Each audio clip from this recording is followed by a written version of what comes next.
In today's video, I'm going to teach you how to download the TTRS Rideshare app on Android.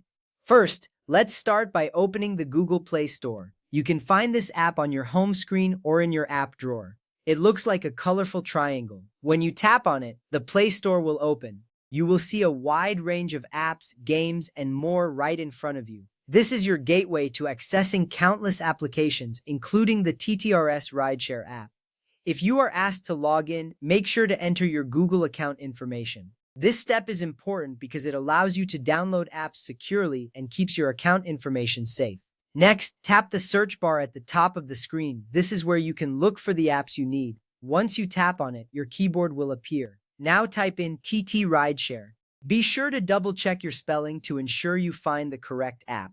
As you type, suggestions may appear below. This can help you find the app faster. It's crucial to enter the name accurately so you can locate the official app without any confusion. Now let's select the official TT Rideshare Rider app developed by TT Rideshare Limited. You should see a list of options appear after your search. Look for the app that has the name exactly as you typed it and is listed under the developer TT Rideshare Limited. This verification is essential because it ensures you are downloading the right application. Choosing the official app helps prevent downloading fake or harmful versions.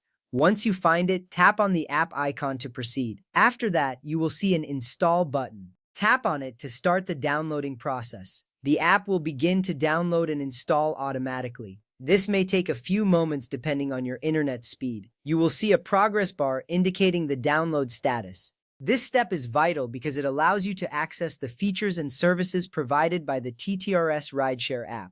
Once the app finishes installing, you will see a confirmation appear, letting you know that the app is ready to use. Now that you have successfully downloaded the TTRS Rideshare app, you can find it on your home screen or in the app drawer. Just tap on the app icon to open it. The first time you launch the app, you may be prompted to grant certain permissions such as location access. This is important because the app needs your location to connect you with nearby rides. Don't worry, you can adjust these permissions later if needed. Enjoy using the TTRS Rideshare app to book your rides conveniently and efficiently. Remember, having the right app makes a significant difference in your rideshare experience. By following these steps carefully, you ensure that you have the official app installed on your device. Happy riding!